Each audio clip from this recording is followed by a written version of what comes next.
Whoa, here we are. It's time for an episode of Dark Mode. But something's missing. Something grave. Are we live? Yes. Here we go. Yeah, so I got a bit of a story as we get started here today.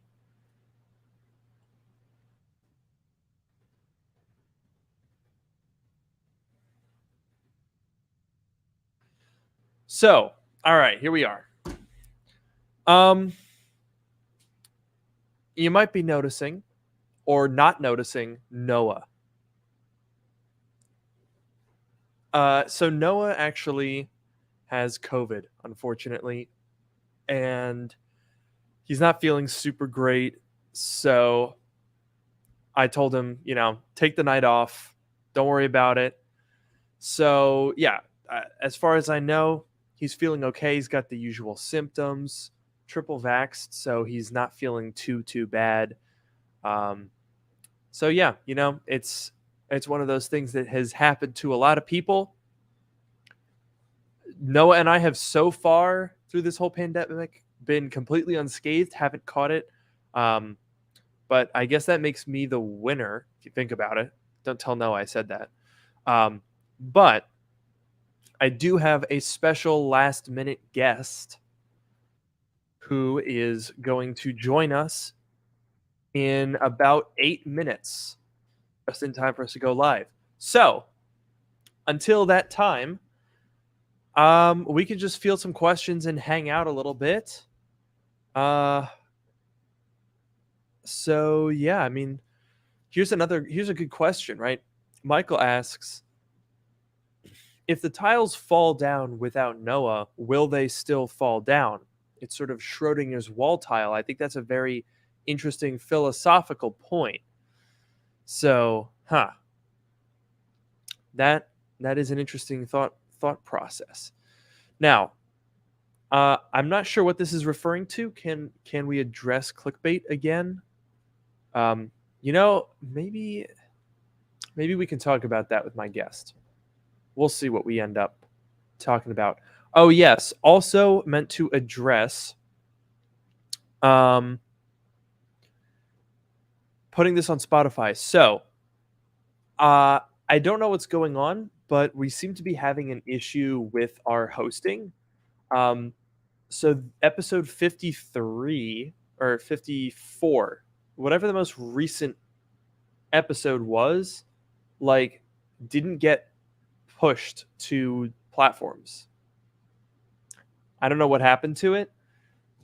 It's published on our RSS feed, just like every other episode, but it didn't actually show up anywhere. So I'm not sure what to do about that, but we do have Noah Rubin. Here he is, ladies and gentlemen, in the chat.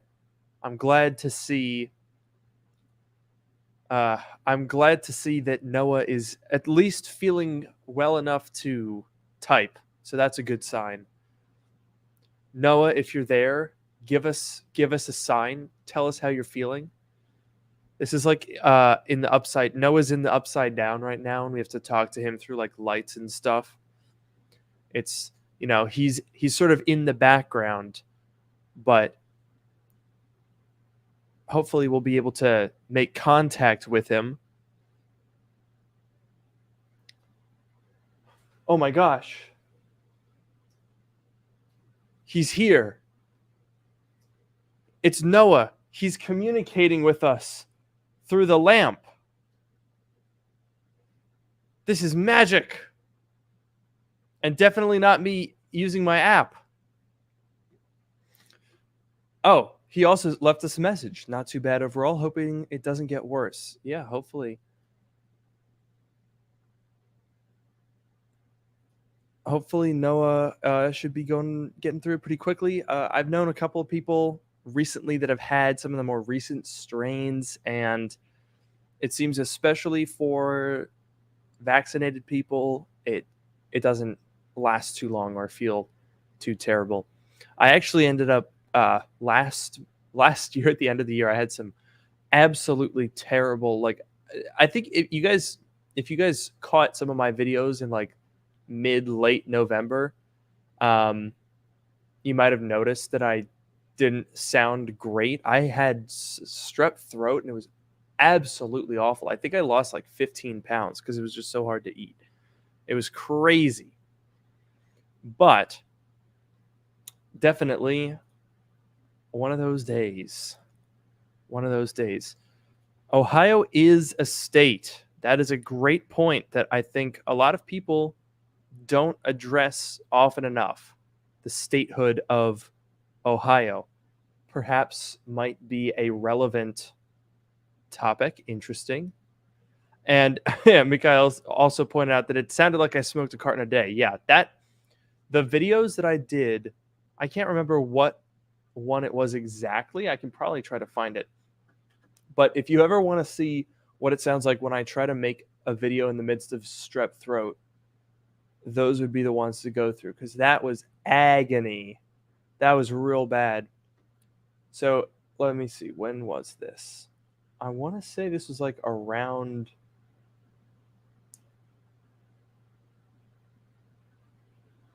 Must have been. It was late November. Oh, yeah. The video that I did about the Trash Can Mac Pro, that one was that one was rough. That one was really rough. And then yeah, I think I was pretty okay after that, but that was a pretty bad one. Oh dearie me. Trash Can Mac Pro. Should I make another video on the Trash Can Mac Pro? I've still got my like totally loaded one. Maybe I'll do like a MacBook Air versus Mac Pro comparison. That could be interesting. Huh. Okay. Okay. That's quite interesting.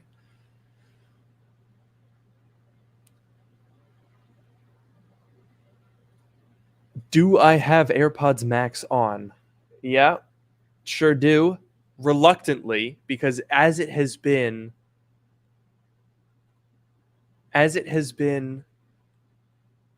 so far,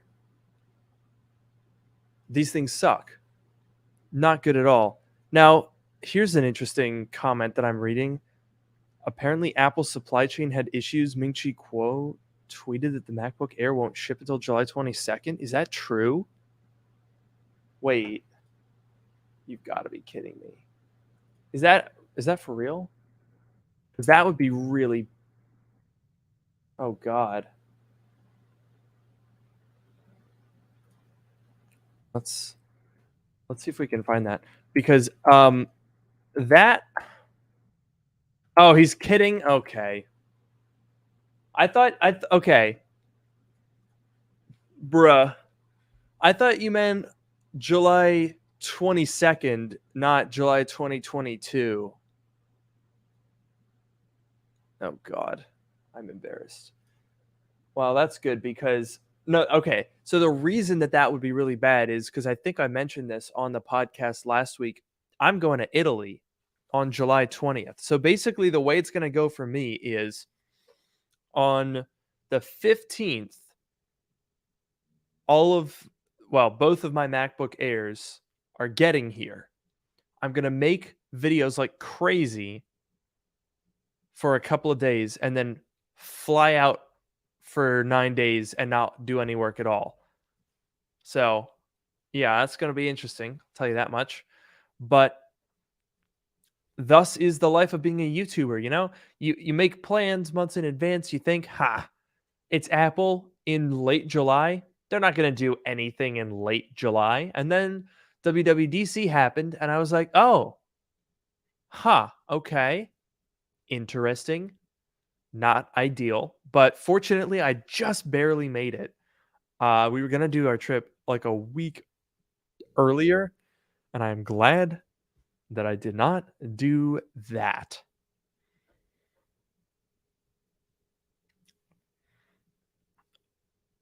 Oh, it looks like our special guest is arriving, but has not fully arrived. So we can't start just yet.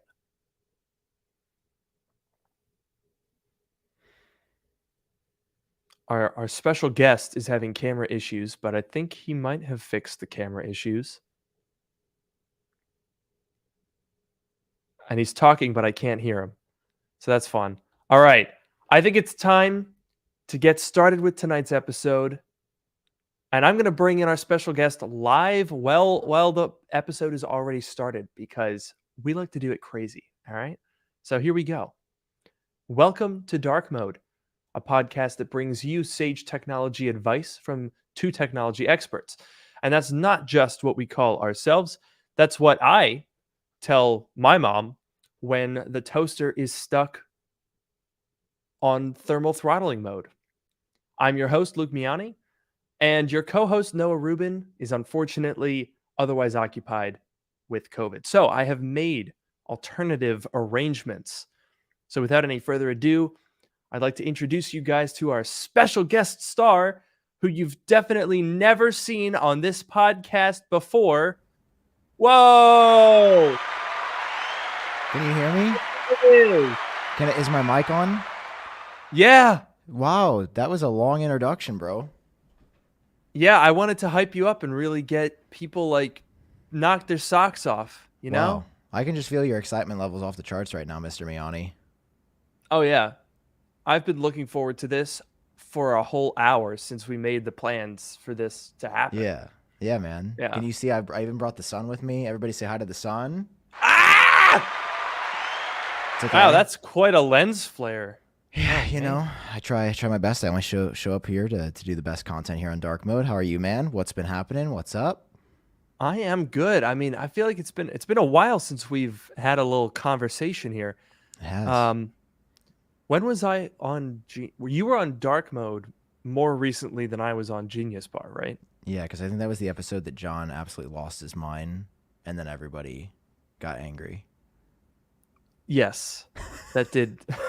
That did happen. I think that's what happened. Now, I do have to ask. Okay. The first question. I think you knew that this was coming.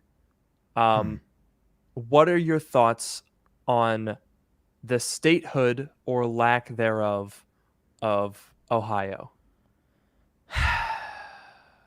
You know, I'm not totally convinced it's real. I'm doing an investigation. My team is working on something very big. We're not exactly sure that Ohio is a real state. Just throwing that out there. I have had a chance to look at some of your preliminary investigations, and I mean, I'm for one amazed that you managed to get Barack Obama on the case. That was a big pull for you guys. It was. So congratulations on that. I mean, the evidence that you've presented, I think, is actually pretty compelling. Thank you. Yeah, my boy Barack, you know, me and him go back to 2008. I was actually the one that wrote his victory speech that he performed in Chicago. So, yeah, we have a long history of working together, almost as long a history working with Barack Obama as I do with Apple products, I would say. Wow.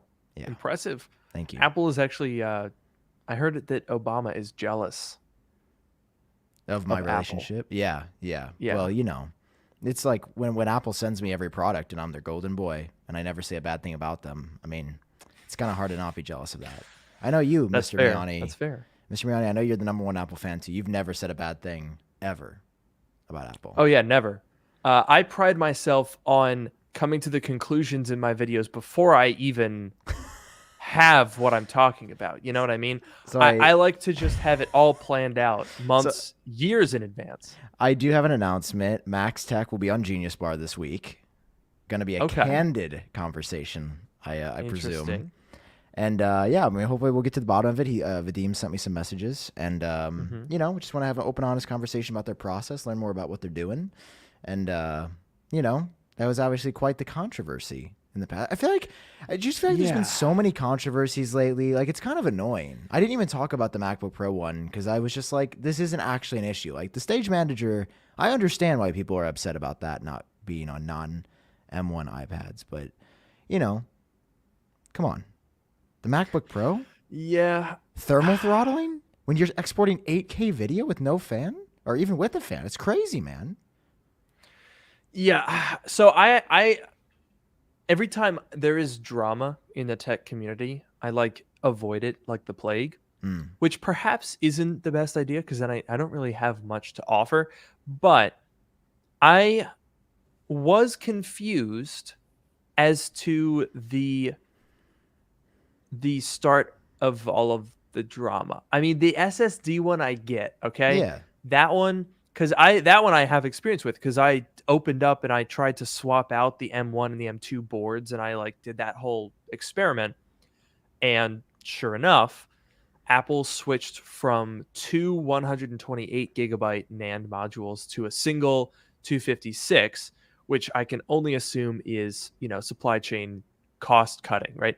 Because then the base model and the 512 is just a matter of you have an empty slot or a populated one. You don't have to have like all of these different NAND sizes and configurations or whatever.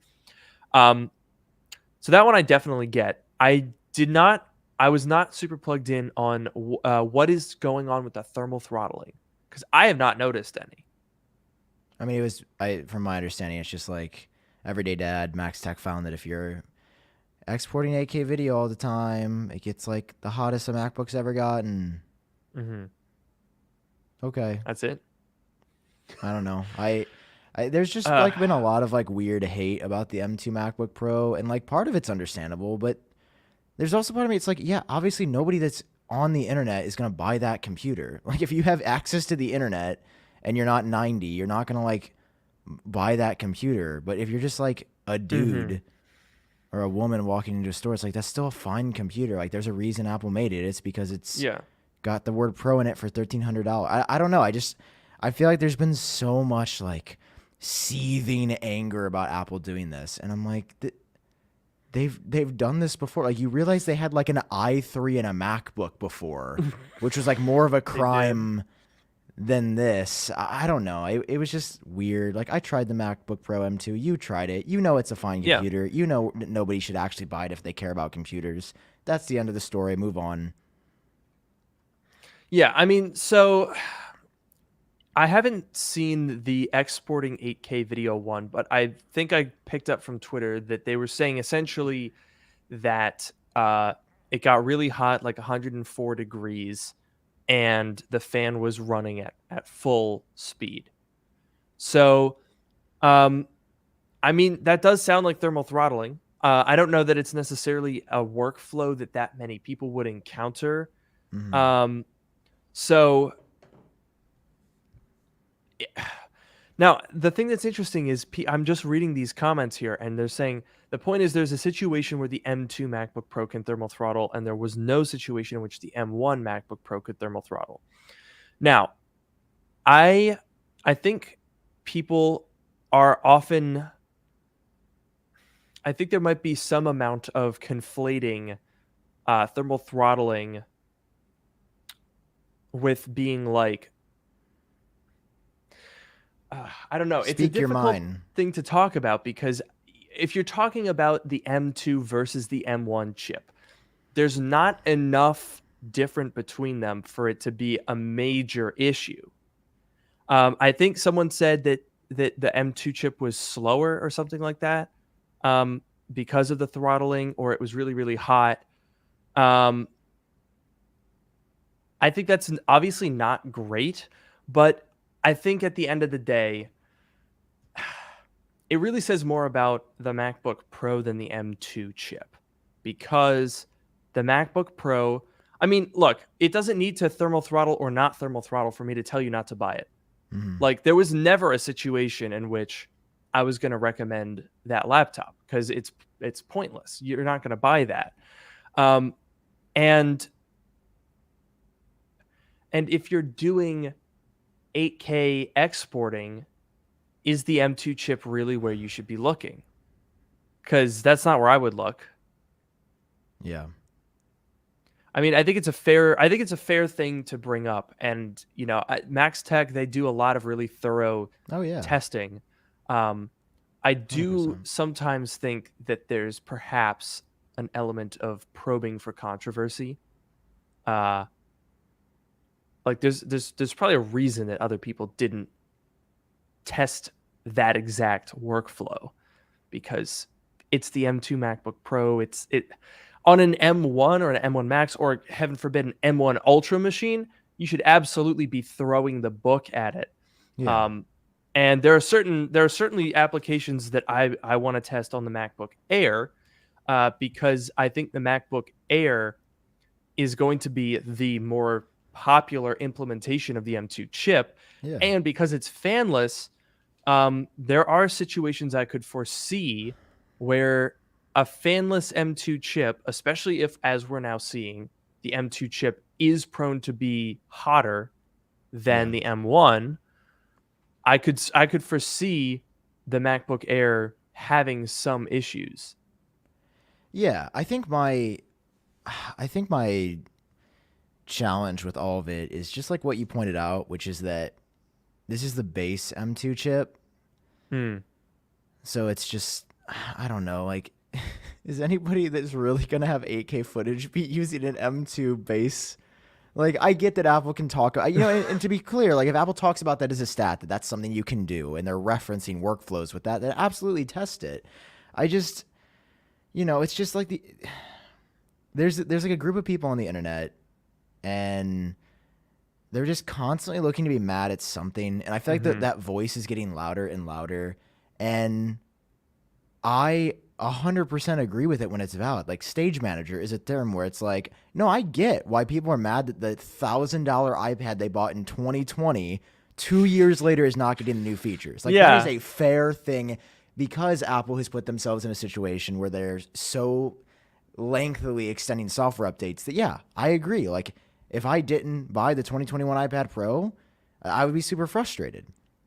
The thing with this is that it's just boring, and I think we just need to like let it be boring. Just let the M2 be slightly better in the same I don't know. It's just I get people are kind of mad about it, but it's also not impacting them in any way. like they don't have, unless you have it. Yeah, most of the people that are mad about it are people that didn't want to buy it in the first place and already have an M1 and aren't exporting 8K. Like Carl here in our chat said, why not use 8K? It's Apple who are calling this laptop a Pro, so why not? Marketing is one thing, but you can take, if you are a pro, you could probably take a look at the product and realize, okay, if I'm editing it in 8K, if I'm actually using 8K workflows on a daily basis, your camera that you're shooting on is probably $10,000. So why are you buying the cheapest MacBook? And there's also something to be said for the cheapest MacBook, which also has 8 gigabytes of unified memory, is probably going to be slower in cases where you need to use swap memory because the SSD is slower. So it's not just the chip, it's not just the thermals. I don't like that Apple did that, but I don't know that it's, what the heck is going on with your camera here? Are you seeing this? Yeah, I don't know why do I look like I look like I'm in a movie or something. This looks like it's kind of a cool aesthetic. That's weird. What is so happening why is there, like, here? A shadow? Like, what is this, like, CG shadow? It's like pink. I don't know. I didn't mess with it. Let me try to stop Interesting. it and start it. No? All right, let's try to switch there. There we go. There we go. How about that? Yeah. Anyway, that's the controversy. I don't really think it's that big of a deal. I don't think it's great. I'm obviously fully ready at all times to call out Apple when they do some dumb shit, like the Mac Studio. I think the Mac Studio SSD thing is not good. I think that was worse than this because I guess it all really comes down to, like, who is it for, right? A base model 13-inch MacBook Pro is not really for people that are going to be doing 8K raw exporting, right?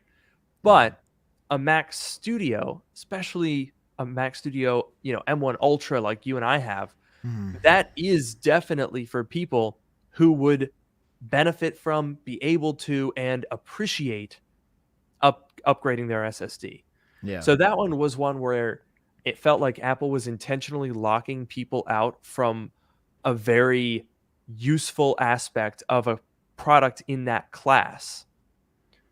I don't know that most M2 chip buyers are even going to notice this, which is why Apple can do that, because they know that, people go into the Apple store, they say, hey, can I get the MacBook?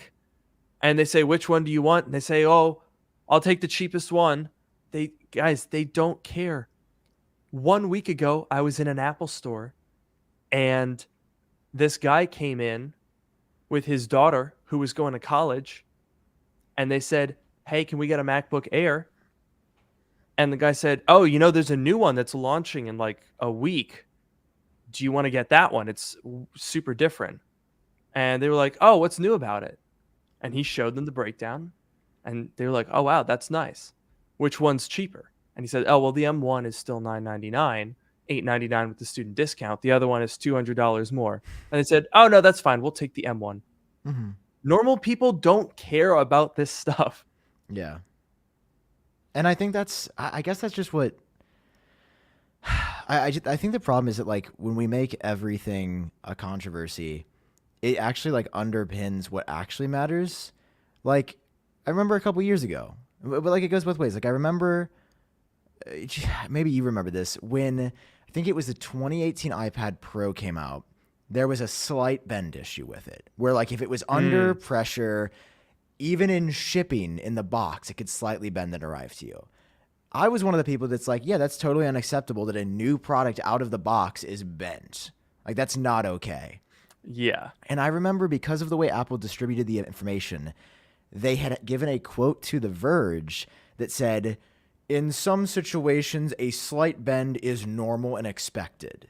And I remember, like, I used to say that quote and people would freak out at me and they were like, you hate Apple. You made that up. They never said that. So it's like, what? So I've experienced both ends of the spectrum where, like, at the end of the day, I'm just trying to, I feel like you're the same way, right? You're trying to be straight up. Mm-hmm. It's your opinion, what you think. There's no agenda. There's no secret plan. We don't get Apple products. There's no like barrier that we have to like consider. It's like, no, we're just being ourselves. And I don't understand why you would want to, I don't know. Why do you want to start so much trouble? Yeah, I mean, I think that's a good point. It's very easy to get.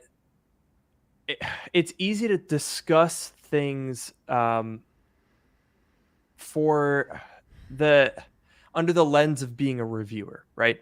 And I think that's something that a lot of us try to do, and all of us should always be trying better to do, which is how much of this is us trying to find content versus how much of this is things that are going to actually matter. And like you said, I've seen both sides of it. I mean, when I uncovered the whole Mac Studio SSD thing, that was wild because on the one hand, you had like PCMR guys that were holding me up as a hero, saying, oh, look at this. This guy's taking down Apple. On the other hand, you had people saying, oh, this guy's an Apple hater. He's just trying to clickbait. And it was all over the place. But that one was one where it's a very simple matter of, I am the target audience for this product. This product was built with a feature that Apple will not let me take advantage of. Yeah. And that bothers me. There's no other agenda. Yeah, and sharing your opinion on that is something you should be allowed to do. Like, my opinion on that is, I'm like, I use the M1 Ultra Max Studio, but I'm never going to mess with that. So that doesn't matter to me. But like, you are clearly someone who that does matter to. You like that feature, so sharing that opinion is amazing. like you should be able to share that opinion because you're like, I think this is ridiculous. That's fair. That's a very fair thing to feel. And if I'm like, I don't think that's ridiculous. I think that's normal. It's like, I don't know. I feel like there's everything has become polarized, bro. It's like annoying. It's just and not. I think it's a matter of like when tech tubers tell you that something is a big deal, even if you don't think it is. Yeah. Like, I always try to explain why something could be bad, but also try to keep in mind the context of it. Yeah. Like, even with the SSD thing, I personally think the SSD is the worst of the two issues compared to the thermals. And as people are pointing out, I think that would be a disappointment if the MacBook Air has that, because I mean, that is something that, while the average person might not really know about, if you are used to fast SSD storage and you do notice that difference. Now, to be clear, I have not yet noticed the difference in an impactful way, but it is something where it's just kind of like, that's kind of annoying. I wish they wouldn't do that. Yeah. Um, You're talking about the SSD thing where it was like, what, Yeah. sometimes 50% slower. Mm-hmm. Did you experience that in your testing? Yeah. It didn't really manifest that much in my performance testing. Okay. But like when you run an SSD speed test, you definitely are going to see that. And then also, with Apple's reliance on swap memory, that would impact performance if you're exceeding what your unified memory can do. So that one, it's unfortunate. I would not accept that from anything higher up in the tier. If they do that on the M2 Pro and the M2 Max, that at that point I think would be a serious problem. Yeah. Because even though the 13-inch MacBook Pro is called a MacBook Pro, I think that's dumb. I think within a year they're probably going to kill that thing off completely. I don't think it's going to get redesigned. I think it's going to get discontinued. Yeah. But as it is right now, the name is bad. The product is bad. You probably shouldn't buy it. Not because of the SSD, not because of the thermal throttling, but because it's a bad value. And I hope that the MacBook Air won't be the same way, but I very much suspect that it will be. Yeah. I bet you're right. I'm sure they're going to use just the exact same base specs. But I don't know. I'm excited for the M2 MacBook Air. I mean, I'm curious, like, are you looking forward to it, since we've already basically seen what M2 can do? I mean, I don't think, I guess the story of this time is just going to be a new MacBook. Like, I'm definitely excited to get it and, take it for a spin. But I also, I feel like I have to temper my expectations that I'm not the target audience for M2. So, of course, it's not going to change my workflow in any meaningful way. It's just going to be like the new default option for everybody that, has more, like, a way better GPU. Yeah, the GPU is definitely the biggest thing. And that's why I'm really interested in the base model, because the base model doesn't give you that GPU bump because you only get 8 GPU cores. Yeah. So I suspect that the base model MacBook Air is essentially going to be indistinguishable from an M1 chip. It'll probably be a little faster than the M1 MacBook Air, which I don't actually have one. Might have to go get one. I go get one. Yeah, I was mainly gonna angle myself sort of focusing on M2 comparison. So M2 in the MacBook Pro versus M2 in the MacBook Air. Sure. Because the fanless architecture, I think, is going to be interesting. Previously, the M1 MacBook Air, it was a little bit slower, and wasn't it like 3% or 2% or something negligible. It was somewhere around 10. Oh, really? As much as 10, more like 5, 6, 7, 8, something like that, depending on what you were doing and depending on for how long, because it did, it's fanless, so it got heat saturated, and then it would have to technically throttle. Like, okay. I don't know. I feel like the term thermal throttling is almost becoming a little clickbaity in itself because it's not actually being used correctly.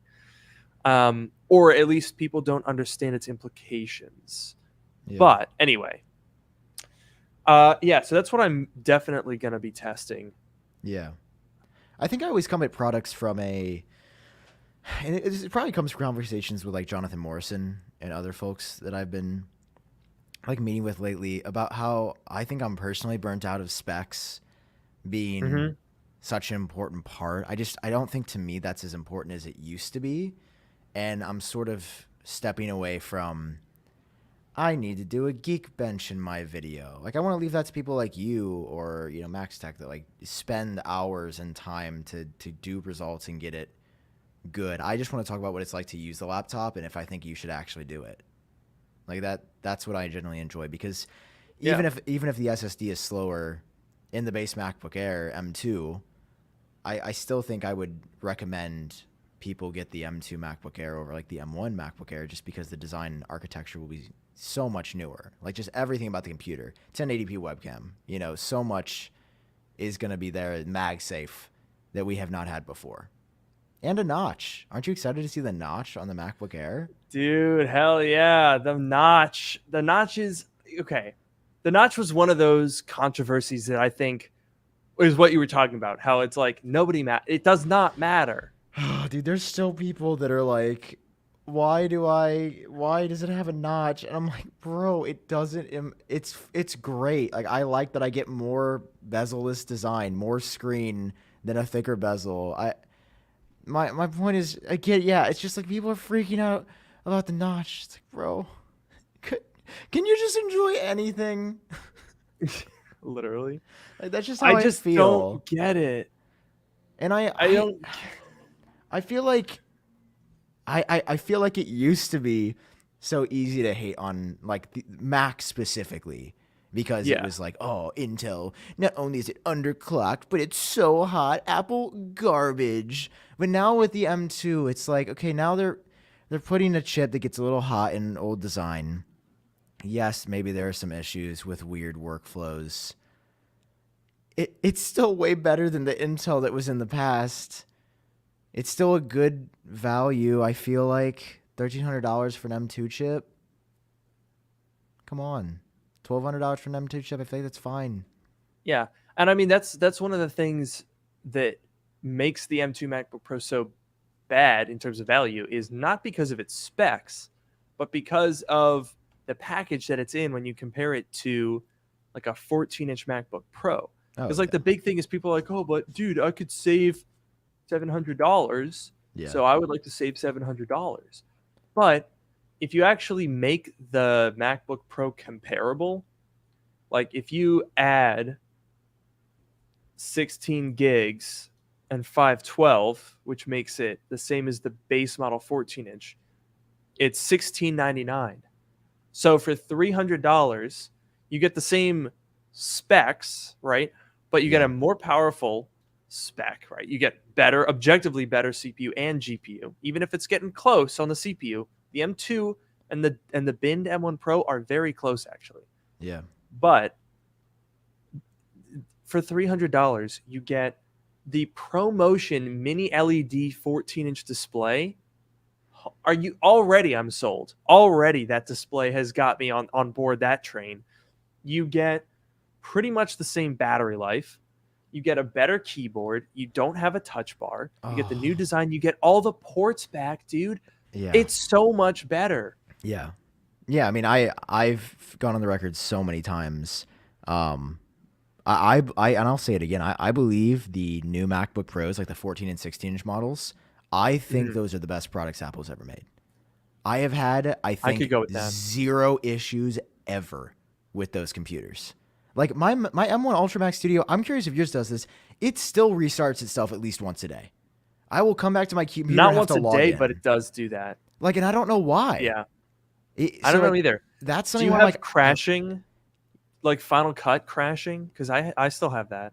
No, not really that. It's just whenever I leave some programs open and put it to sleep, I will come back and the computer will have restarted itself. So like, there's issues with that where it's like it always saves everything, so it doesn't really impact my workflow and it's fine. But like, I've never even had that on the MacBook Pros. Those computers are just, I feel like with the M2 Pro and Max inside, it's just gonna be nuts. Like and maybe we get Face ID on those sooner rather than later. That would be so sick to see Face ID instead of Touch ID on the Mac. Like, that is where it will so much room in there. Shine, dude. Yeah. So God dang it.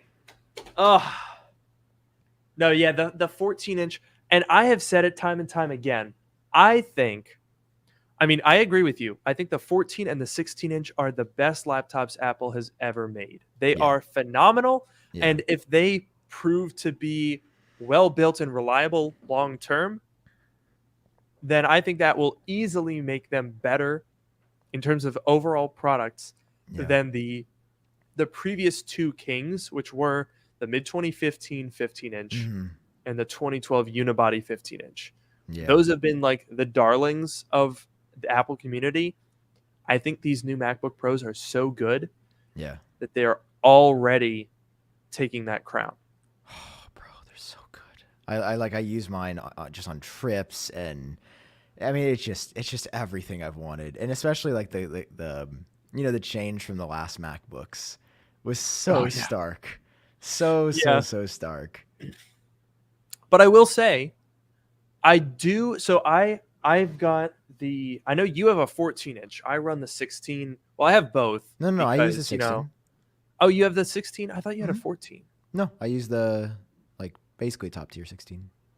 Oh yeah, we must have the same one then. I bet we do. Do you have 4 terabytes instead of 8? Oh, I have 1. I don't spend on storage. Bro. I have a 48 terabyte RAID drive, and I don't edit on the laptop. All Intra, so dang good. So fast. I will say for the Mac Pro, I am gonna probably do a big ol' stankin' SSD in that boy. 8? Just so I can 16? Have they ever offered 16? No. 8's the most they've ever offered. I bet I could see them pushing up to 16 for this redesigned Mac Pro. I could see that. I think that's a fair guess. I am really curious. Let's talk about the Mac Pro. Okay. There's not that much to talk about because we don't really know all that much. I was going to bring this up, but where is that boy? Wasn't it Dub? I thought for sure with everybody in person, they were at the end of the event. They're like, and we want to give you a preview of one more Mac that we'll have more details about later, but we just want to show you what we've been up to. And we didn't get that. I mean, remember the last March event, so not Dub, but I should say just the event in March. They said, and then there's the Mac Pro, but that's for another day. Now back to you, Tim. That was John Turnus, our boy. And, another day was not this day, but I feel like, well, we know. I mean, Apple said that they were on track for a 2-year transition away. Right. And they acknowledged that the Mac Pro was the last part of that transition. Yeah. So that gives them until November. Yeah.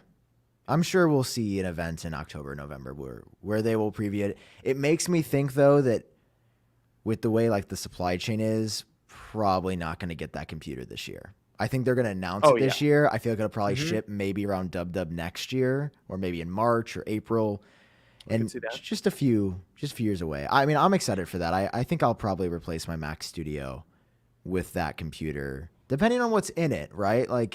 Because you've also made the point with our Mac Studios, Luke, that we're not even really using the full Ultra ability. And the only time you really will get that is if you're just doing some insane CPU stuff.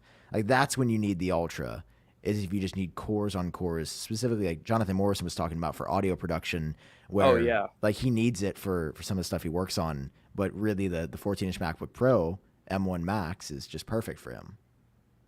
And then it's funny that you mentioned we're not even using all of it, because sometimes that's not about workflow. It's just a limitation of the M1 Ultra chip because of that GPU cache. It's like an SLC cache or something. I forget all the details, but essentially, the more cores you add to the M1 architecture, the more it essentially runs out of bandwidth. And there's this 32 megabyte cache that fills up, and then the GPU is just waiting for it to process that.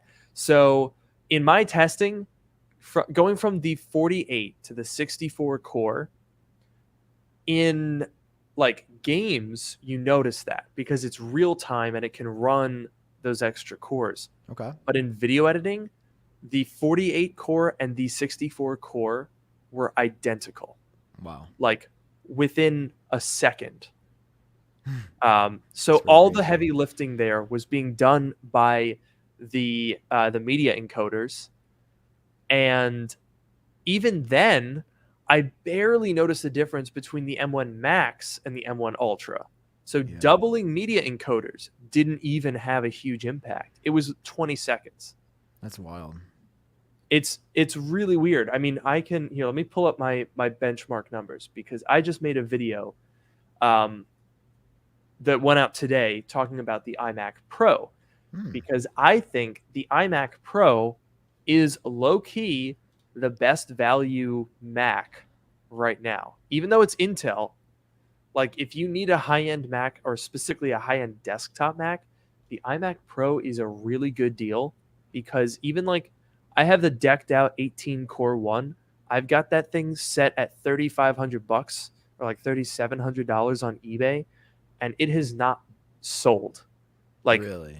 People are not even willing to pay $3,500 for a literally fully loaded machine that was, when it was new in December 2018, it's not even 4 years old. The original owner paid $12,000 for it. And now I've had it listed for a month, and people won't buy it at $3,500. But it is so good. For $3,500, think about this, you're getting the studio display. Boom, same panel. You get a better webcam because it's 1080p. It's not the dumb like center 12 stage. megapixel center stage crappy fuzzy thing. The speakers are better because there's more internal volume, so it's got better bass. The microphones are indistinguishable. So it's literally a full studio display, but better. That's just include that. And then you get the 18-core Xeon, which falls between the M1 Max and the M1 Ultra. So no slouch. You get a Vega 64 graphics, 2 terabytes of storage, 128 gigabytes of RAM. It's not unified memory, but you got so much of it that it does the job. It's, in many cases, it's not that much slower. I mean, it is slower than an M1 Ultra, but an M1 Ultra, as I tested it, if you have to buy the mouse and keyboard and the display, you're talking about like $7,000, whereas you can pick these up for $3,000. Here's a problem, bro. And what the heck? Let me tell you the problem. What? Yeah. It's a mother trucking Intel processor. Mm-hmm. And nobody wants that anymore. Yep. Because the responsiveness, I had an iMac Pro for years. Like that was my main Mac for years. And it was really, really good. But it was such a slouch. It just like opening apps sometimes was slow. Other parts of the interface would take just a while. And that was, I don't think due to the computer or chassis. It was just due to the Intel chip inside. I'm sure that's why, it's unfortunately, the Xeon. It's not selling. The Xeon platform isn't it. The Xeon platform isn't snappy because it's more of a multi-core machine and less of a single core. Exactly. And where Apple Silicon sort of plugs that gap is they give you that multi-core ability. But on anything from the freaking iPhone and the Apple Watch all the way up to an M1 Ultra, you've got those same cores underpinning all of that. And those cores have been tuned for 10 years to be really, really snappy. Yeah. And so that's the thing. That's how Apple Silicon gets you. Yeah. But even with that being the case, like, dude, for $3,000, you can get a fully decked out iMac Pro, which can also double as a Windows PC. Even though it's the old iMac design, you can't argue that it looks pretty sick in space gray. Yeah, I mean, they need to add midnight to everything. The fact that only the MacBook Air has midnight, come on. Why is the MacBook Pro only available in 2 colors? Bro. The same colors. Not even Starlight and Midnight. It's just space gray and silver. And Starlight and Midnight are not even like, that's just like an evolution, right? They're fine. Starlight's Midnight. Starlight I like. Yeah. I would, okay. Here's my question. Okay, what's your question, Mr. Miani? Are you done with space gray? Oh yeah, I'm never buying anything space gray ever again. I've made that like a conscious. Like I bought the silver MacBook. Space gray is the most boring. It was fun for like a year, and then I said, "Oh, I actually want black." And Apple said, "No, take a weird off color of white." And I said, "No, I think I'll just get silver then if those are the two offers." Nope. Yeah. Yeah, I agree. Come on, Now Apple, you can do better. I have to say, so I'm torn right now. So I'm getting 2 MacBook Airs. Okay. I'm getting the base model and the upgraded stock one. So literally just like the 2 most common basic bitch versions of it. I'm not doing anything crazy. I'm not getting 24 gigs of RAM. I'm sorry, but no. It's a No, MacBook sir. Air. No, sir. In a Mac Mini, absolutely. That's a great option to have. In a MacBook Air, if you're buying a MacBook Air with 24 gigs of RAM and 2 terabytes of storage, just buy a MacBook Pro. Just please. I get that it's more portable. But the MacBook Air is more portable. Stop trying to make the portable machine feel like the Pro machine that's right next to it. Just get the Pro. It weighs like an extra pound. You'll be fine. If you need the power, get the power. For real, dude. Anyway, so I got those 2 versions. Okay. I think now I have to predict this in advance. Okay. Because I had to know which color to get and which one I was going to return, right? Because I'm not keeping both of them.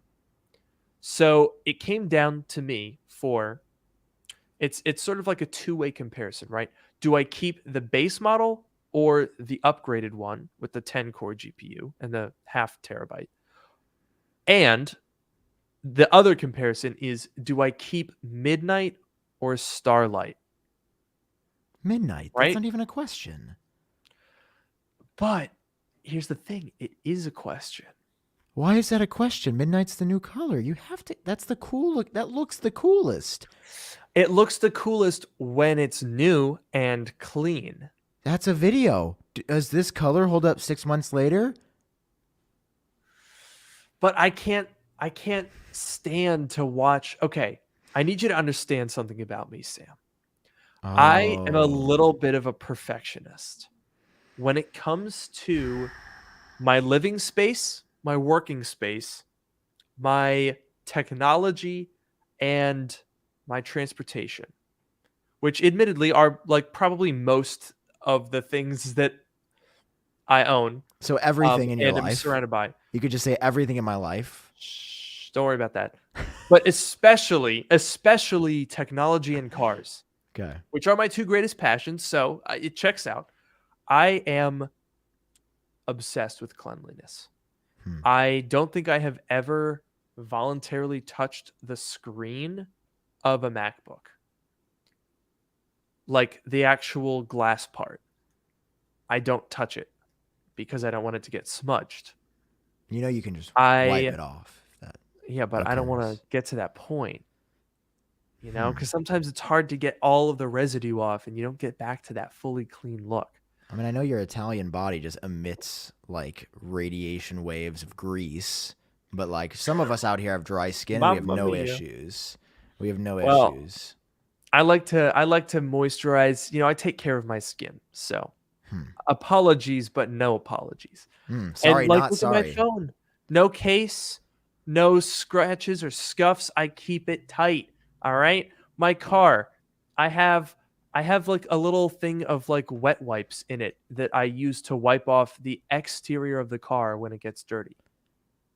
You mean you go through a car wash or you wash it? I do go through a car wash, but if in between car washes, if there's like a bird poop or egregious dust on the rocker panel, got to wipe that off.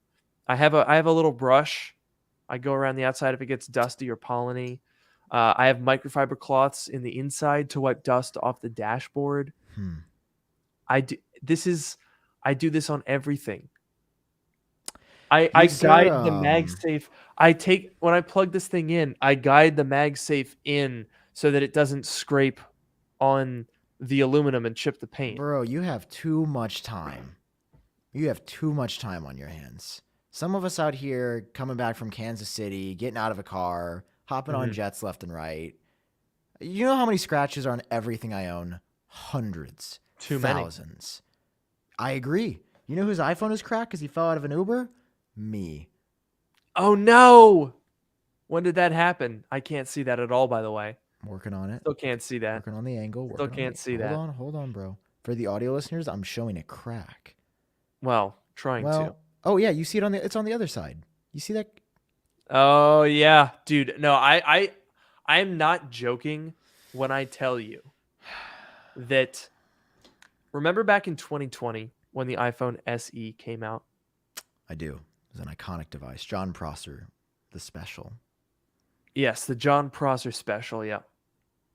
When I got that phone, I was testing it and I dropped it and it like nicked the paint on the corner and I legitimately considered selling it and buying another one.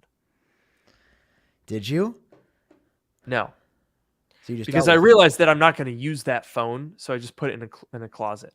But if it was my everyday phone, if I were to drop my 13 Pro Max right now and like really seriously dent a corner, I would probably sell it and get a new one. Even now. You are insane. You have too much money and you must be stopped. That's all I'm going to say. Okay, it's not about the money, it's about sanity. Would you pay $300 to be sane? You should spend that money on therapy instead of just letting the problem perpetuate. BetterHelp.com/genius bar. Could I use my code I'm on your just show? saying. Oh crap! I think BetterHelp reached out to me and I forgot to respond to them. Oops. Come on, bro. You gotta get that. You gotta get that money for when you drop your phone. Dude, honestly, I do. I need it. Oh. Bro, I don't know if you've had this, but I've had like sponsor fatigue, or maybe more broadly YouTube fatigue. I don't know what Talk it about has what that been, means. but I have felt very busy. I felt like I'm just careening from video to video. Mm-hmm. And I mean, I've been trying to get more sponsors so that I can like maintain a higher quality of, video. And I haven't been uploading as many videos this year.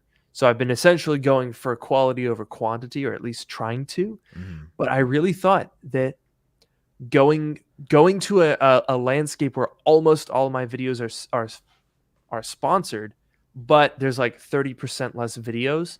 I thought, hey, look, best of both worlds, less work for me, more I can afford now to make higher quality videos and I can spend more time on them. I thought, hey, win-win. But now I'm like, what the hell? I'm making less videos than I was and I'm more busy. Huh? What? Really? But are you making more money? A little bit, but not like significantly, because my AdSense is not as high on a smaller amount of videos. Yeah, that makes sense. Dude, I'm finally getting some sponsor stuff. It was slow as heck for a minute. Yeah, you had a slow. I had a slow little period. A bunch of drama there with my agency. That's all done, taken care of. good. Working on some new stuff, but I don't know. I've been struggling with like some videos to make lately. Like there just hasn't been that much that I've been excited about. And it's one of those things where, like my last video where I did like the iPhone 14 Extreme, talking about how on iOS 16 you now have like a lockdown mode, which is really really cool. Like that was a video I worked really hard on. I planned from thumbnail to title, like from the beginning, had ideas written out, didn't perform well. Nobody was interested. Videos that I will spend 12 minutes or 5 minutes on the thumbnail and just throw up do way better. So I'm just like, what is this whole thing? Here's what I think happened. I think I uploaded on the same day as John Prosser and everybody clicked his video because, John's the GOAT. Why would you not? I mean, I click John's videos too. So, of course.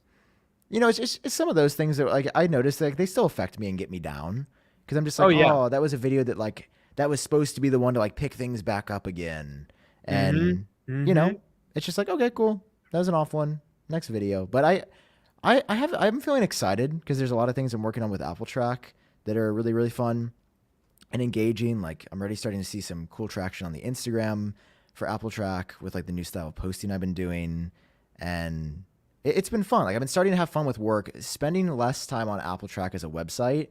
I feel happier. Like I was just pouring so much time into it. Sorry to make this about me. I know. Dude. I mean, you were absolutely going ballistic. Like you were posting so many articles per day. It was like I was like, damn. I mean, and it worked. Like on Twitter, how many followers does Apple Track have? It's like 91,000. Yeah, like that shit goes hard.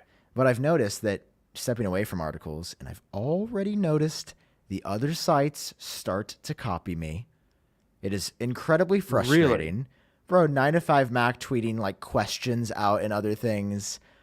Well, you know the history there, but I'm just saying I need to, rather than taking it personal, I need to take it as a compliment, right? Like, hey, people saw that my format was working, that I was doing something different, and, they wanted to do something similar.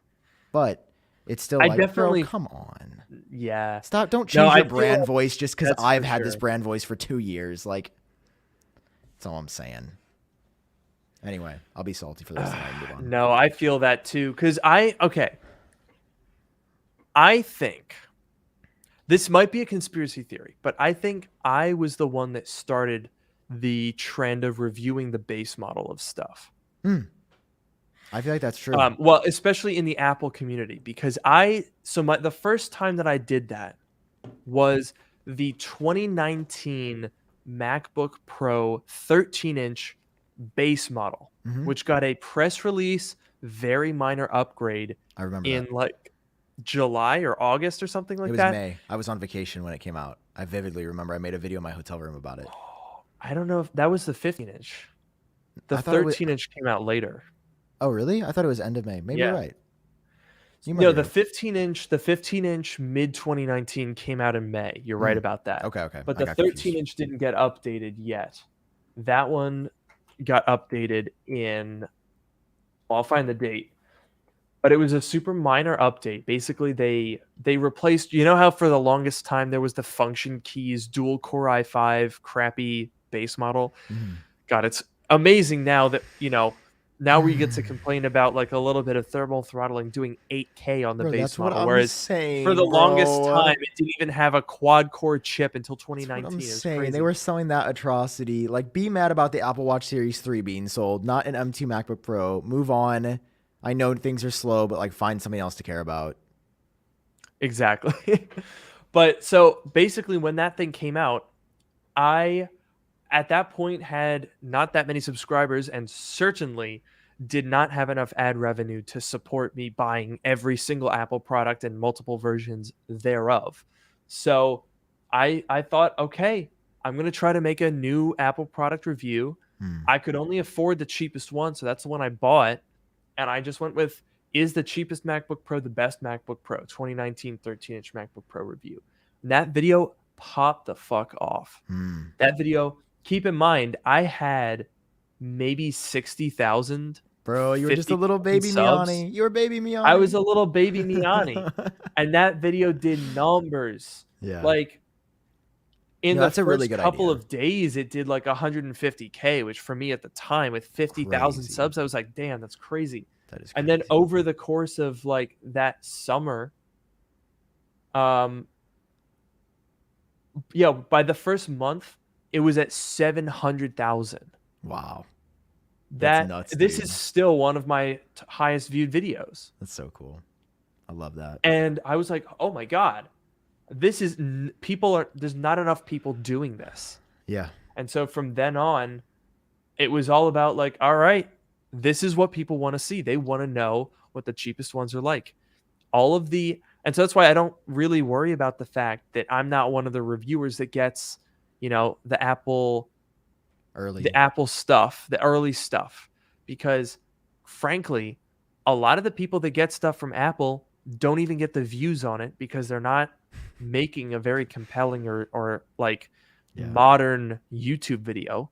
A lot of the people that Apple seeds their stuff to, quite frankly, are making 2015 like, this is the new this is what it can do, and here's some pretty B-roll. It's 7 minutes long. I didn't really inform you or change your opinion. See ya. Yeah. See now. So why do that? It's just people like that, Also, I have a vendetta against CNET because I'm sticking up for my boy Brian Tong. They did him dirty. So. CNET. We don't support CNET. We don't support CNET. No. Brian's doing good boys. Though. Yeah, we love Brian. He's a great guy. Let me see what CNET did on their base model MacBook Pro. Did they do any sort of numbers on that? Dude, you've got that's such a good idea for a video. Like that's something that I would want to watch, and that appeals to a market. I've been thinking a lot about videos that I want to do and the direction that I want to, make videos about. And I've been thinking about a lot of things. I have an idea I'm going to talk to you about after the show. That oh yeah, it's something that you've known about, but I have a new idea for how to actually pull it off, and I want to do it. I want to do it this fall. There's a lot of fun stuff that I think about. Bro, CNET got 50K views on their M2 MacBook Pro video. Yeah, man. They have 3.46 million subscribers, and they pulled 50K. Yeah. Now you can say all day long, oh well, it's not that interesting of a product. Well, I made like 3 videos on it. I did 3 videos, 100K, 100K, 230K. The problem is not the product. It's that your video isn't interesting. Dude, you're right. I feel like the video I made on the MacBook was just not... I liked it. I'm happy with how it turned out, but it wasn't all that I wanted. I should have gone for a different... Oh, I wasn't addressing that at you, by the way. I was addressing that broadly to CNET. I wasn't telling you. I only got 30K. I can't compete with Lucas Mianis on Mac content. Nor do I want to. You're just the best. Well, I can't compete with you on the iOS content. I mean, I didn't even make a video. I did not talk about iOS at all. That's crazy. I just didn't have time. Dude, apparently we broke an NDA by showing the software early. Oh, that's all hocus pocus. That's been a thing That's been a thing since 2015. I was just like, I didn't even know. Like, I know that there's a developer agreement, but it's different. Like, if Apple sent me a contract, like an email from the PR team, it's like, hey, you have an NDA until this time. I'd be like, oh yeah, of course. But it's the fact that it's like hidden in this other agreement that's not clear. It's so long. It's not realistic that someone will read through an entire They also don't care. That's what I'm saying. They don't enforce it. It's also it's also just like, bro, I'm literally hyping you up 24/7. Why would you be mad at me? Why would you be mad at me for saying iOS 16 is the best update since iOS 7? Why would you get mad at me for saying that? Yeah. Because it's true. That's how I feel. You want me to be like, oh, I'm not talking about iOS 16 until the public beta releases along with every other site in the world until July. It's like, I don't know, man. It's just, it's silly. And there's so much, we need to all be bros and hype each other up instead of being critical. I agree. And that's why I'm having Max Tech on. It's like, I don't think it's fair for us to use Genius Bar and just be like, hey, we disagree with how this was done. And then be like, we won't talk to you about it. It's like, no, come on, let's have a discussion. Like, I want to hear your thoughts, and I want you to change my mind about the situation and how I feel. Because everybody's a human at the end of the day. Everybody has feelings, and that's something I've learned a lot from meeting people that I've been critical of in the past. Is like, hey, they're still usually, in most cases, they're just trying to make cool videos, trying their best. That's life, man. Listen to me getting all philosophical. No, here. and I don't. By the way, I don't think that Max Tech. I had no problem with their video. I think it would. The thing that was annoying was the way that people responded to it. Yes. Because I think that they had a perfectly decent video pointing out a flaw with the product. I don't necessarily share the same belief in terms of the severity, but I think that the way that people online just went absolutely ape over it, I was like, okay, let's maybe temper expectations. I don't know. There are some things that are relevant, and there are controversies that can be accurate but not be relevant. And there's, of course, various shades of that. Like you mentioned with the iPad bending thing. That one, that I think is potentially... I mean, it clearly hasn't been that big a deal in the history of the iPad, or of the 2018 iPad, because obviously, we're still with that generation, and it has not become this widespread issue. Yeah. But it's absolutely a real thing. My dad has a 2018 iPad, and it's bent. I noticed that. Wait, really? I pointed out to him. I was like, that's a little bit bent. And he was like, oh, I think I might have sat on it. Oh, no. So it happens. Though. See, it's not great. Okay. They need to replace those units that have bends. That's not cool. It's a manufacturer defect. IMO. Yeah, I might even see if I can take his in. I mean, it's noticeable. It's a noticeable bend. It doesn't lay flat. But I think because of the way that they said it's like normal expected, I don't think they will replace it for free. Especially if it's been out of the There's certain cases where I know that there are people that have gotten bends that led to a device replacement, but I can't remember the context. Yeah. I mean, device replacements are very weird. I had a device replacement. I've had 2 free MacBooks because of the butterfly keyboard. One was my 2016. That one, that I powered through on that one, right? That one had 4 replacements. On the 4th time, I said, "Look, dude, can we get this figured out?" I didn't know. And they replaced that. See, I'm a whole new computer. I got so lucky. I never had an issue with the keyboard on any of those MacBooks.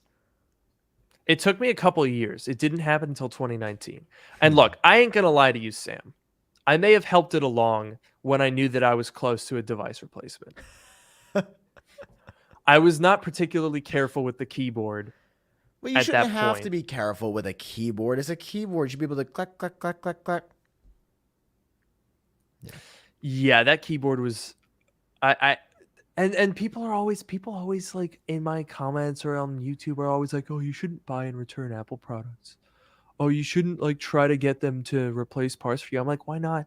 It's the richest company in the world. They're worth $1 trillion. I paid them money for a product. They offer this as a service. Why would I not do it? Yeah, they offer 14-day no questions asked returns. Mm-hmm. That's part of their business. Just do it. It doesn't fucking matter. Yeah, no, there's no it's part of the customer service experience. You're paying for that. I don't understand why people are upset about buying and returning products. I mean, that's just that. I don't know. Again, it's like they offer it. If it's a problem, then let me know and we can talk about it. But until then, I'm just trying to make some cool vids. Trying to tell you my perspective on a product that I think could be really cool. Is that what you do, bro? You just try to be really cool? Sometimes I try to be really cool. Other times I try to segue very smoothly into the ending of the podcast. Wow. Is that now? Or? I'm not very good. Oh, well, okay. typically it's now. Well, man, thanks for having me on. It's been a great time having you on the Drk Mode. Yeah. Thanks for coming on. I was happy to be a guest here. Yeah. Where is Noah? Everybody's like, where is Noah? Where's my boy at? Oh, yeah. We mentioned that at the beginning. Noah just tested positive for COVID, unfortunately, today. So he's not feeling too great, but he's feeling okay. He just wasn't necessarily up to an hour-long podcast, which I think is frankly understandable. Yeah, give him some paid time off. He needs to recover. Yeah. Now, I should also mention for all of the boys and girls out there watching that Noah is also about to be on a little East Coast trip. Let's go, party time. So we are not going to be on. Just a little clap. How many weeks? Oh, no. Because we're not going to be here next Sunday. And then the Sunday after that, I'm going to Italy. Oh, you're doing that trip that you talked about. Yeah. Bro. How long is that flight? So that flight is going to be a solid 14, maybe, or that might be with the layover. It's a minute. It's a minute. Let me know how that goes. I've never been on a plane that long. It's kind of scary to me, but I need to confront that. Yeah, I mean, I don't know. I'm a little nervous. We ended up getting premium economy tickets because the economy, like the like steerage class tickets, were actually more expensive for some reason. So I was like, will I save $100 to take the reclining seat with a footrest and more legroom and dedicated armrests? Who are you flying with? What? Yeah, I'm flying United. I guess I've never seen. I mean, I don't think there's U.S. flights like that. That must be only like international. That's crazy. I think man. It is United. Here, let me pull up a picture of this. By the way, I totally bungled that like transition to ending the podcast because now we're like in a whole other thing. But look, let me share you this screen. Bro, I'm share actually the like, screen. I want to see this. I'm like kind of excited for this plane ride because look at these seats. Bro, what? I've never been on. Every time I walk through that part of the cabin, they just look at me and they go along, child. And then I walk Skip into the along. back. Skip along. Yeah. What? Bro, are you going with who I think you're going with? I am. I'm going with my girlfriend. It's gonna be a whole thing. That'll be so look cute. at this. You Look guys at get to these cuddle. seats, You guys get to though. cuddle at night. Wow. Well, the armrest doesn't move though, so it's you can't. That's the Well, you unfortunate can share part. one seat. But You know that goes. But that's amazing. that's true. Dude. Lap it up. Yeah. Look at that. Wow. Truly man living in luxury. They got the TV on there. Oh. Yeah, these seats. I'm excited for that. So I'm hoping that I'm gonna be able to sleep on the plane. Yeah, how does that work? Is that a thing that people can do? I've heard some people can. I've never really tried it. I feel like you could. Some people are saying that premium economy doesn't have that. It's just leg room. I can't tell. I think I don't remember what the name of it, but I think that's what it was. And we might be I think we're waitlisted for like an upgrade to business class, which has like full on beds and stuff. Like, bro, that would be so cool. I don't remember what that one was though, but I looked up premium economy and those are the pictures that came up. So I think that might be on international. I don't even know. Wow. Premium economy United. That was my image search and that's what I came up. Wow. So I don't know. That might be premium plus. Hmm. Which I can't remember if I booked or not. But either way, I just want something, you know? Yeah. You got to be comfy, just a little dude. bit extra. On the nonstop I did from LAX to STL coming back from LA like a week and a half ago, I paid for the extra leg room and I'm so glad I did because when we landed, we had to sit in the plane on the ground for an hour and a half before unloading. What? Because there was lightning. And then in combination with the lightning, they only had one flight crew to unload every plane in full. So everybody's just like, this is awful. Luckily, I got to just watch another episode of Breaking Bad, and it was Good fun. God. Yeah. But, dude, I'm excited to hear about it. Send pics from Italy. Obviously, Big time. I got to come see you if I ever get my car, or you got to come see me if I ever get my car. Dude, well, yeah, that was the other thing that I wanted to talk to you about is for those of you watching who might not know, I don't know how much you've publicized it, but Sam has been waiting for his brand new Model S for a fat minute. Yeah. How you ordered it September 2021, right? 10 and a half months ago at this point. Tesla's just been holding. Elon has been salivating over my $100 in the Tesla bank account. And here I am without a Model S. It still says my estimated delivery date is August 1st to September 12th. I've been waiting on that new car for so long. So long. Will I ever get it? Will I ever get it, Luke? Well, honestly, at this point, I wouldn't get your hopes up that high. Yeah, neither would I. But I've started to see them around a little bit. But the weird thing is, though, we're talking about Tesla, right? Yeah. Tesla is starting to become like the Toyota of EVs, right? Like they're everywhere. The Model 3, if I had a nickel, that's what literally, I'm not joking when I tell you that the reason I didn't get a Model 3 in large part was because they are so everywhere that I was like, this doesn't really express myself. This is kind of like the default choice. This is the default choice for a tech boy. This is the default boy. Yeah. It's the default boy for all the boys. I did not want to be yet another, it's an influencer with a Model 3 long range. Yeah, no shade to you, Shocker. Sam. That's me, bro. That's me. No. But I love it. it. You don't count though because you're an early adopter. You had it in 2019 when it was still new and fresh and cool. It's not cool now. The Model 3 is no longer cool, guys. Spread the word. It is. The Model 3 is still so cool. Shut up. It's not cool anymore. It's a Toyota Corolla for $50,000. That's literally not true. I disagree. It's a good car, but they're everywhere, dude. I know, I'm sorry. Everywhere. That's a good sign. I'm a shareholder. That's weird. That makes me happy. Yeah, I'm a shareholder too. Don't you want that? I do, but not to drive. That's fair. But the thing is, dude, the Model S, the new one, I barely see them. How many of them are they making? Because Dude, I don't know. I see one and it's like, oh wow, there's the new Model S. Still, it's been over, what is it, a year and a half? It's been like a year and a half since they announced it. Since they announced it, I was living at my parents' house. It's been a long time since they announced that car. And I think I saw one today on the way home, and I did a lot of driving coming back from Kansas City on Highway 70. Wow. But yeah. It's just too much. It's crazy. I mean, I don't know why they're taking this long. I haven't talked with you about this because we haven't talked a ton recently. Things have been You've been chaotic. Flying all over the place. Yeah, but there's part of me, if I could get a Rivian R1T, I'd consider it. Really? I'd consider the Rivian. Would you get a Lucid? I would not get a Lucid. But why? Interest. But zero interest.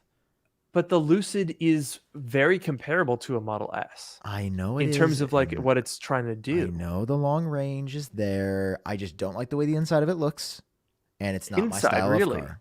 It's not my style. You don't like the inside? I get a lot of people are like, the outside is controversial, but what's wrong with the inside? I thought that it's like really, and people say that the quality of materials, the diversity of materials, it's all there. I'm just not a huge fan myself, and I get it's just there's a lot of screen, and I don't know, man. There's a lot of screen, Mr. Model S. I'm talking about it's too wide. I don't need that much screen. It's just I don't want to drive a Lucid. Lucid's not cool, bro. It looks like a freaking it looks like a Camry, bro. I don't want to drive a Camry, dude. The Model S is 10 years old. But it doesn't look. You can tell something's a Model S. Yeah, but look. When I see a Model S, it doesn't. There's something about when you see a car and you recognize the car. I'm trying to describe this sensation.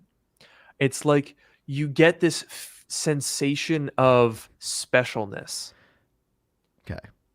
And when you see a certain car, and what is important to me is I want a car to feel special without being mind-bogglingly expensive. When you see a Lamborghini Huracan, you go, oh wow, that's a Huracan. It's expensive and it feels special. When you see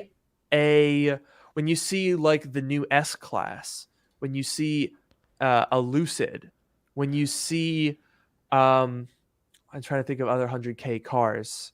Bro, the Rivian, heck.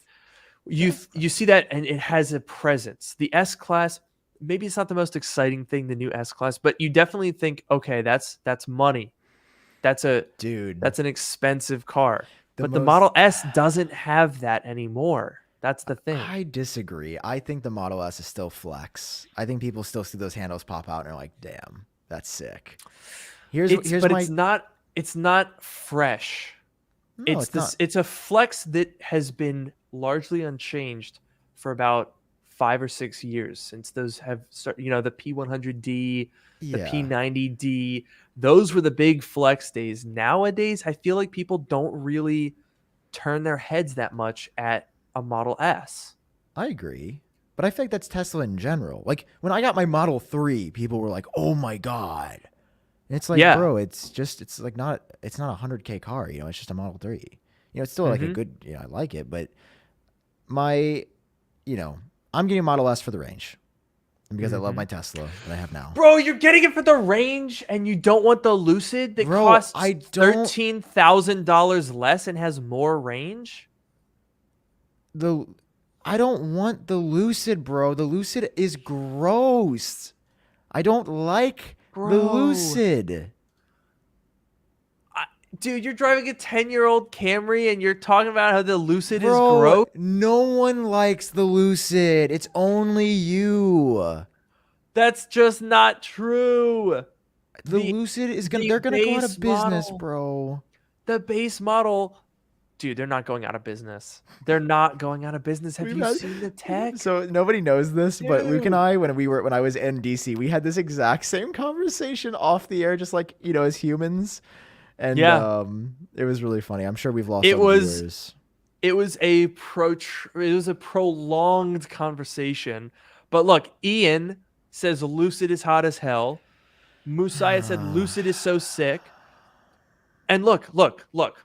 When they developed the Lucid Air, the handling target was the late 90s and early 2000 BMW M5, the gold standard of sedans in terms of chassis rigidity, handling dynamics, weight distribution, all of it.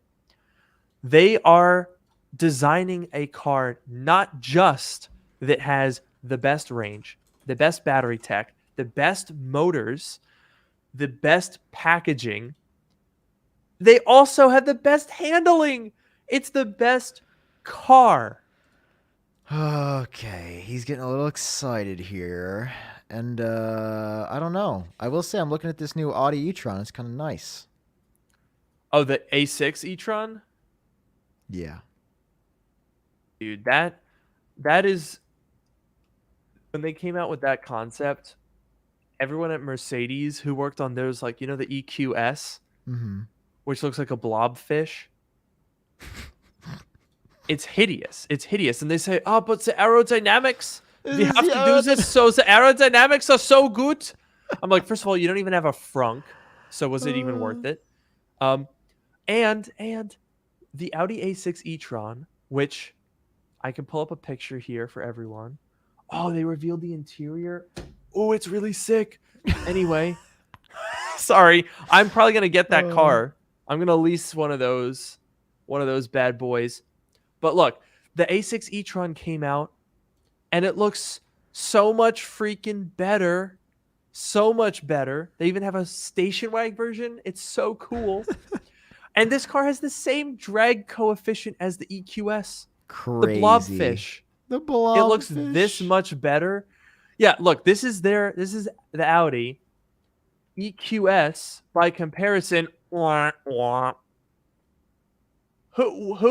thought that this was good? The blobfish. It's so ugly. Look at this side angle. Dude, this is an ugly car. It looks like a taxi. I'm sorry. It does not look like a 100K car. It looks like a taxi. That's why I was just looking at the EQS. I'm not getting an EQS, okay? Yeah. Come on. Definitely not. It's not. But look at the e-tron. The e-tron, the inside of those cars are too complicated, though.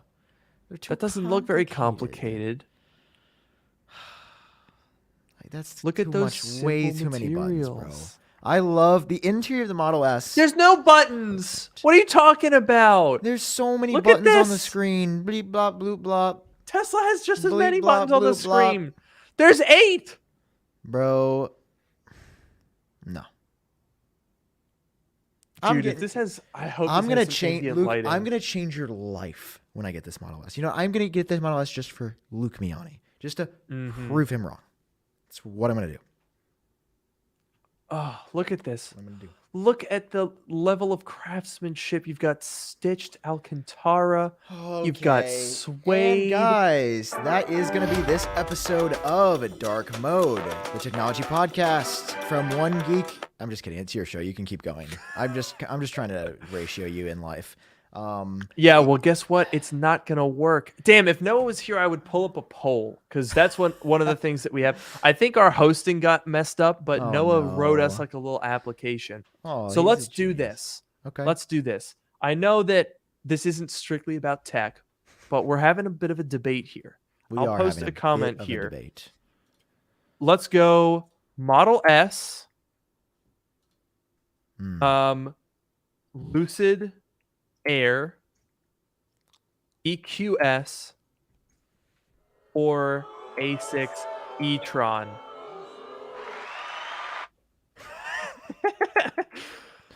All right, I'm putting it down there. And by the way, I'm just putting those because they're all sedans and they're directly comparable. Bro, you didn't put that's not a poll. Well, I just put it in there in the chat just so that people see it. I don't know. Can you even Bro, make you can make a polls? poll in the live. That's like You a big can? thing. Yes. What? Yes, bro. Okay, well, let me make one of those. Yeah, I want it, and then you can see it at the top. I want to see this. Wait, you can see that in StreamYard? I did not know any of this. Let me go ahead and... I'm sorry, guys. I'm sorry about him. He's I didn't new know to this whole this. YouTube thing. He's Where is it? I don't know. It's somewhere. I don't know where it's at, but it should be there. I've seen Add H3 do it. stream marker. I think you have to do it like on your YouTube. Oh! I got it. Yes. Come on. I'm watching. Here. Would you buy? Question mark. Add option. First up. Tesla Model S. Okay, that's your first choice. Yes. Your second choice is Lucid Air. Heck. Your third choice is Mercedes EQS. Boom. Your final choice is Audi A6 e-tron. Boom, we're going to ask this. Now, it's a poll. There are a lot of factors that go into this. I mean, the Tesla Model S is 100K. The Lucid is like 80. The EQS is 100K plus. And the e-tron apparently is going to be more like 60K. Which I think is actually pretty impactful. Ooh, the tides are turning. Everybody, spam Model S. Spam Model S in the poll. You know it's the coolest car. So Tesla still has that drip. The Tesla does have the established. I mean, that's the thing. It's like, the Tesla, you can't argue with the technology and autopilot, and they're established in terms of EV. But Lucid, you can't argue with the tech. It's the bleeding edge. And the Model S takes the lead. Woo! I do want to take just a moment to amuse ourselves at the plight of the Mercedes EQS, which nobody wants. Dude, Mercedes nobody wants it. Mercedes like have that clout. Like if you pull up in like an S class, like people know, but it's like no one cares about that car. That's so sad that's so sad for them. And they're shooting themselves in the foot because their dealers are stupid and they're charging 50K markups on a car that sucks. Well, I mean, okay, maybe it's not that bad a car, but it looks awful. It does look awful. You can't say that about the character. Like you can say like, I think the MacBook Pro M2 is ugly because it's like just been out for a while, but it's like it doesn't suck because it's still a good computer. And as you can see, Tesla 44%, bro. Come on, come on. I will point out to you that you only have a lead of a couple votes, 8% over a car, 8%. Out of 60 votes. That's how much Joe Biden won the presidential election by. Also, your math is wrong. That was like 8 million votes. It's 5%. And that was 8 million votes. This is like 6. Bro, no, it's split. You guys know Tesla's where it's at. You know that if I pull up in a Model S, Luke pulls up in an e-tron, that all the hoes are coming to me. Bro, I will stop you right there. Absolutely not. Dude. Every the hoe thing is, a will Model come. S looks like every other Model S for the last 10 years. It doesn't matter. The A6 e-tron is fresh and exciting. No. Look, the end of the day here, you're talking about you've got a 7% lead over a car that doesn't even exist yet. What if it comes out, they're saying 400 miles of range and being 30 grand cheaper, and you're really telling me that the Model S is that much better? Do the handle pop out? Yeah. No, they don't. Yeah, they do. No, they don't.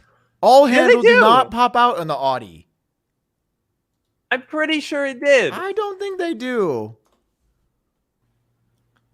Bro, I'm looking at these handles right now. Those handles are the most basic ass handles I've ever seen. What are you talking about? All right, you got me there. Yeah, I will pay handles ever. I will pay an extra $30,000 for pop out door handles. Yeah, I will. And actually, Luke, I will do that gladly because I stan Elon Musk and everything he stands for. Elon is I'm just kidding. I hate Elon Musk. I don't hate Elon Musk. I just wish he was more responsible. I do. Elon, what the hell? I legitimately, I had no opinion on Elon Musk about a year ago, and everything that he has done this year has just been dumb and annoying. Yeah. And he's just like a basic little whiny bitch on Twitter all day long. That he's I'm not like, buying Elon, anymore. You're He's not stupid. buying anymore. Did you see that? Dude, well, I never thought he was going to. Oh, I guess we have I to did. talk about that. I Bro, did, but you thought he was actually going to do that? Considering that he's now going to have to pay stupid amounts of fines to not do it, yes, I do think with all the documentation that I did believe with him filing it legally on multiple areas that he was going to buy it. Yes, I'm one of the suckers. Within a week of him buying it, I knew that he didn't want it. He's a little He changed his mind crybaby. because he realized that he was paying, like, as soon as he did that, because people don't like him and think he's being a little shithead, people immediately tanked Twitter's stock price. And then he was like, okay, it was a total waste of money. Yeah. Like, why would you buy Twitter, dude? You have a space company and an electric car company. What are you doing? Here's with why. Twitter. His ego got in the way. He thought he was being treated unfairly, and he was like, cancel culture. When he's the richest man in the world, complaining about cancel culture. Shut up. Free speech, even though he'll literally ban and block people from Tesla stuff if they say bad things about Tesla. Yeah. But he loves free speech. He's talking about free speech when he's the richest man in the world, tweeting whatever he wants, and he's complaining about censorship. Shut up. Loves free speech when he calls somebody a pedophile, and then they're objectively not a pedophile, and they have a court order to say you can't call this man a pedophile, and then he calls him a pedophile again to just pay more fines. Yep. That's definitely wanting free speech, is to just harass someone that never did anything to you. That's what. And then to silence people that had credible allegations of sexual misconduct against you. Remember that whole little thing? Mm-hmm. That was a little ironic. Yep. Paying someone for their silence, Mr. Free Speech. Dude, they're all the same. All these free speech, like, rich white guys talking about being canceled. So literally, I'm telling you, all it is they're sick of not being able to say whatever the hell they want because people are done with their bullshit. And they're like, oh, wah, oh, we're so oppressed because they're rich white men. They've never had to deal with that. And then they take it out by whining professionally and then trying to buy Twitter because that's all you can do when you're a crybaby rich guy. It's tough out here for us white guys. I mean, you know how it is. You know, we can barely make it on these YouTube streets. We've never been lucky or predispositioned in many ways. And God, I hate that I can't get away with everything. It's terrible that I can't say whatever I want with full immunity. Bro, I used to be able to hate women, and now I have to respect them. Dag nabbit. That's so inconvenient. Women have for rights now. You're Brother. What's next? Everybody's gonna be able to vote. Well, let's not get too crazy. Oh no, that would. Oh my gosh, dude, I have no sympathy. No, neither do I. It's ridiculous. Elon, get your shit together. Don't tank my Tesla stock. Make better cars and deliver me my Model S. Okay, dude, stop wiggling around like Twitter. There's bot accounts. Get your bots, your robots, to build the car for Sam. Yes, and maybe take your ass down to the factory and start putting those panel gaps a little bit tighter, Mr. Elon. Dude, the fact that they have not figured that out. It's because he doesn't care, Luke. It's because he doesn't care. It's so stupid. And yet I'm buying another Tesla. That's the thing. My car was squeaking like crazy because the control arms went bad twice on it. Luke, oh my God. If you would have heard my Model 3 a few weeks ago, it sounded like a $12 Matchbox car I've had since I was 7. So the control arms have a known issue on the Model 3s from my year. On the left side, they broke last year. Had to wait a week to get an appointment to get them fixed. This time, it was like 4 weeks. I was driving around a squeaky Model 3. I felt so judged. Dude, so judged. I have a 13-year-old Porsche that is tight as a drum. Yeah, it's because they're made well. I never argued that my Model S would be made well. I just said it's cool as hell. It's just $100,000. If I'm spending $100,000, okay, you got 96. What was yours? Wasn't it 96? No comment. Yeah, that's what I thought. Dude, 90. Okay, on a base Model 3, I could maybe forgive a little bit of like cheap plastics, maybe some squeaks. I know. But even then, I'm like, dude, a Volkswagen Golf is built better than that. But for $100,000, here's the thing, bro. $100,000. I sat in a Model S to like line up the pieces right. Oh, listen. Oh, I'm not gonna accept if they give me a POS. Okay, I will be very vocal, and I will make many a video about this if Elon doesn't fix it. I'll join you because I want to be there ideally, and we'll go through that shit. Yeah, that would be a great video. We should do that. And for sure. You know, I'm just waiting. Listen, if there was a readily available different electric car, I could be persuaded, especially with Tesla rumored to be opening, or no, confirmed by the White House actually, to be opening up their supercharger network to non-Teslas. I also just, I do like my Tesla. I like the interface. I like the way it works. I like the new interface on the Model S. Like, I'm very excited. This is going to be a good next step. And then we'll see what happens next. We'll see what happens next. What the hell? Dude, I just saw because Sonny Dixon was talking about how the Model 3 just keeps going up in price. And I just went on there, and the cheapest one is $47,000. Yeah. And it's not even fast.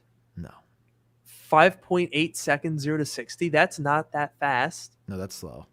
270 miles of range for $47,000 with the Uggo wheels and the white paint. They are Uggo. And it looks like a dumpling. For $47,000. And it gets no bitches. Because if you drive a base Model 3, everyone's looking at you like. And you got ratio. Really?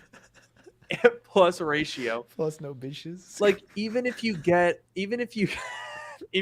a Model 3 Performance in like red with the fancy wheels, even then you're only going to get some bitches. Yeah, I mean, I'm currently sitting on like 0.1.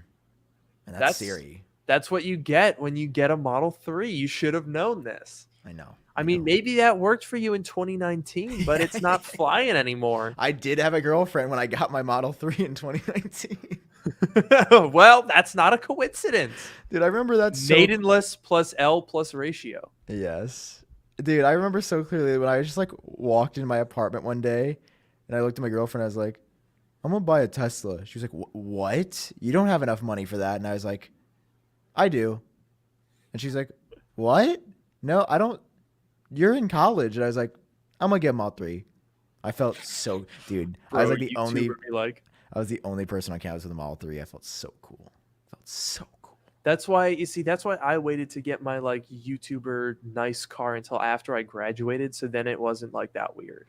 Because I just had like a Mazda in college. I was like, normal. I've been flexing since 2018. That's when I became a hype beast. That was when it all changed. Yeah. You know what else is going to change? The status of this podcast from ongoing to concluded. Thanks, man. It's great talking. Can I get some applause for that great transition? Absolutely. You can get all the applause you want. You can also get this. You can also get this. Ooh. Get this. And you can also get this. I don't want that one. I like that one. That's better. There's our laugh or two along the way. Yeah. It was amazing. Thank you for having me on. We haven't gotten to be bros in a minute. It was great to catch up. We got to hang out. I'll tell you off the air what I'm planning. You know, it'll be a whole thing. Very exciting. Okay, right. Thanks, man. Thanks. I've been your host, Luke Biani. I've been Sam Cole. This is your sign. Yeah, there you go. Oh, and I've been Sam Cole. Follow me on YouTube at iUpdate and no Twitter plugging. Oh, no sorry. Plugging. Unfollow me if you just followed me. Yeah, it's illegal. Just kidding. Thank you guys so much for joining us. Thanks for Sam. Check him out. iUpdate. You probably already follow Sam. We have the same audience anyway. It's whatever. We do. All right. They're the best. We got to get out of here. This episode ran real long. Okay. But not as long as when John was here. Wow, we really have been talking an hour 30. That's crazy. All right, I gotta be maidenless and eat some tortellinis. And I'll see you guys in the next tortellini. Farewell.